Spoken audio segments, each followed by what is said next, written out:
qui est si chaude que sa chaleur incinère tous les corps célestes dans la partie adjacente de l'espace. Elle brûle si violemment qu'elle conserve à peine sa forme et va bientôt exploser en un flash. Il y a si peu d'objets de ce type découverts qu'on peut les compter sur les doigts. Unique et dangereuse, WR102 est une des étoiles les plus chaudes de l'univers.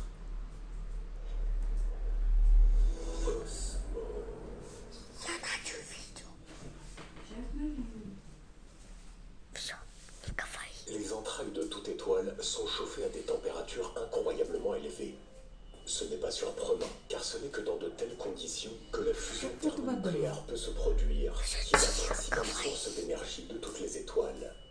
La fusion de deux atomes d'hydrogène entraîne la formation d'un atome d'hélium, de l'émission d'un électron et de plusieurs neutrinos et de la libération d'une énorme quantité d'énergie.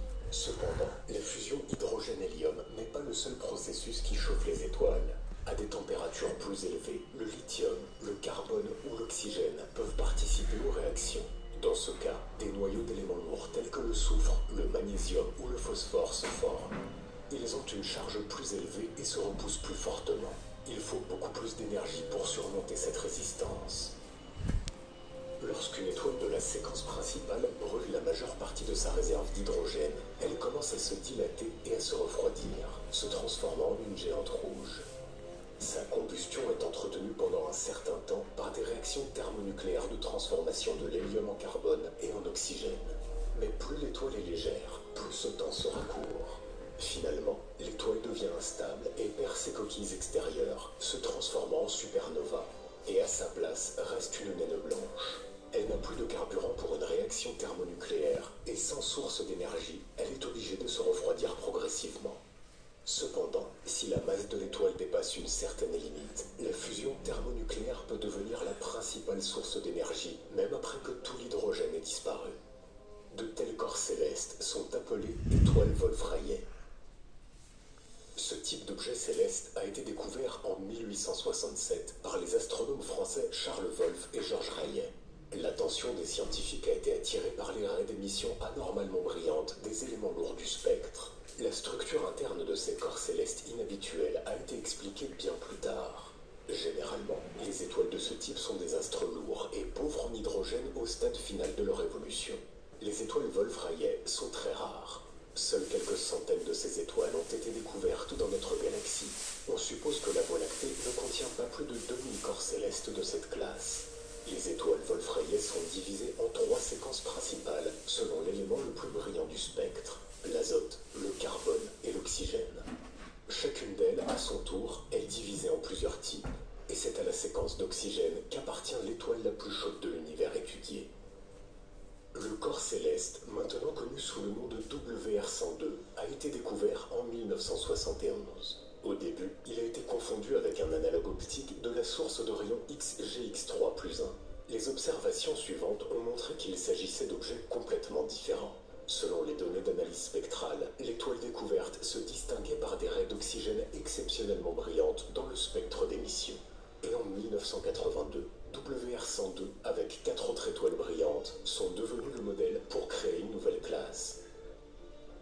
Des études de spectre montrent que la température de surface de l'étoile dépasse 210 000 Kelvin. Ainsi, WR102 est environ 36 fois plus chaude que le Soleil. La luminosité d'un objet aussi chaud est incroyable. Selon les calculs, elle dépasse celle du Soleil de 380 000 fois. La distance à WR102 est d'environ 10 000 années-lumière. L'objet est situé dans la zone du ciel qui appartient à la constellation du Sagittaire, mais il est impossible de le remarquer à l'œil nu. Malgré l'énorme luminosité, l'étoile est trop loin.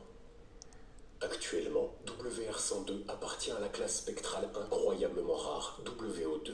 Elle contient beaucoup d'oxygène et presque pas d'hydrogène. La fusion de noyaux lourds d'éléments tels que le néon, le carbone et l'oxygène est sa principale source d'énergie.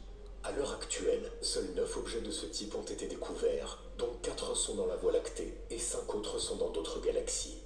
La rareté des étoiles de séquence d'oxygène est due à 2 facteurs.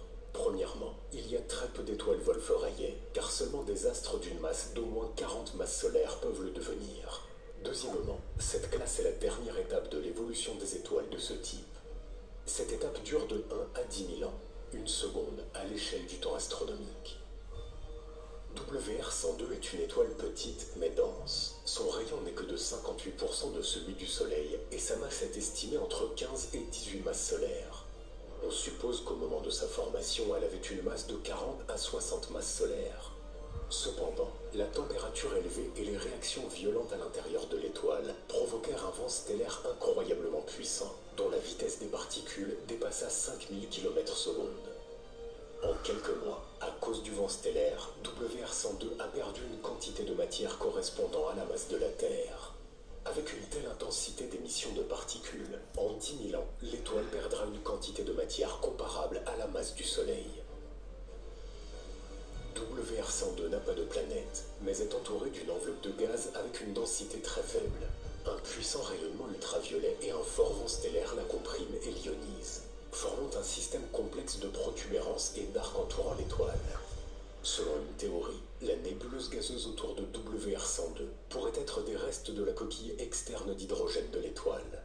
Une autre suggestion est que la nébuleuse s'est formée suite à un flux de particules émis par l'étoile.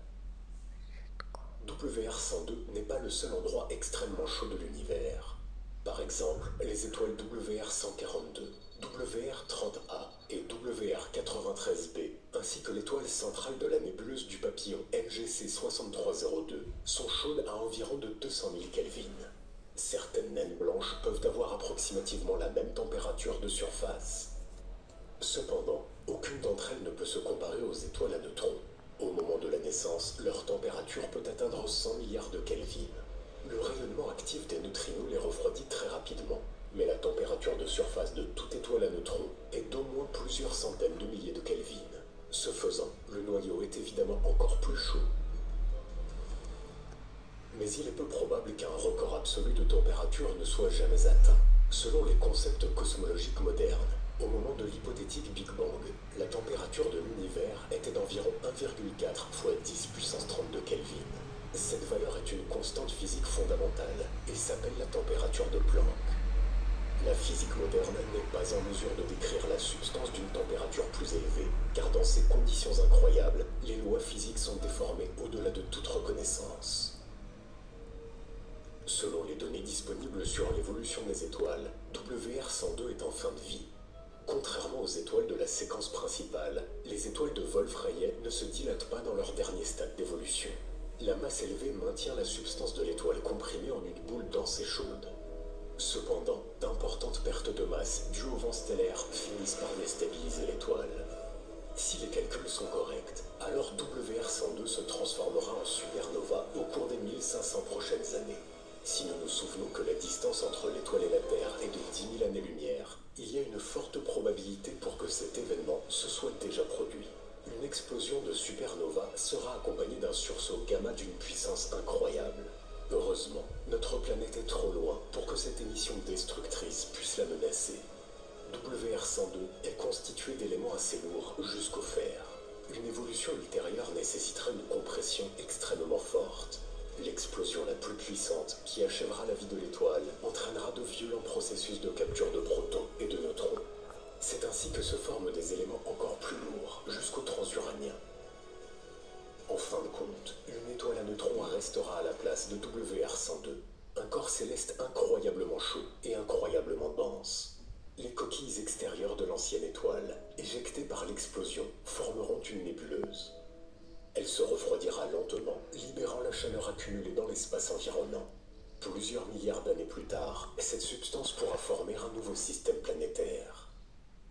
C'est ainsi que se déroule l'évolution à grande échelle de l'univers. Les explosions de supernova libèrent des réserves de nouveaux éléments, permettant aux planètes, aux astéroïdes et aux comètes de naître. Ces corps célestes forment des systèmes complexes reliés par gravité. Les éléments qui les composent entrent en réaction chimique les uns avec les autres, formant une infinie variété de composés. C'est ce qui rend le processus de connaissance de l'univers interminable.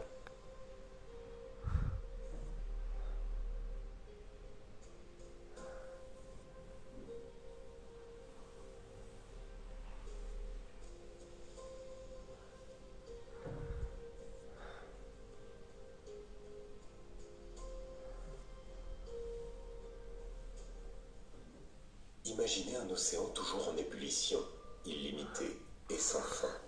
Il s'étend jusqu'à l'horizon, mais il est impossible de le percevoir, car un épais brouillard tourbillonne constamment.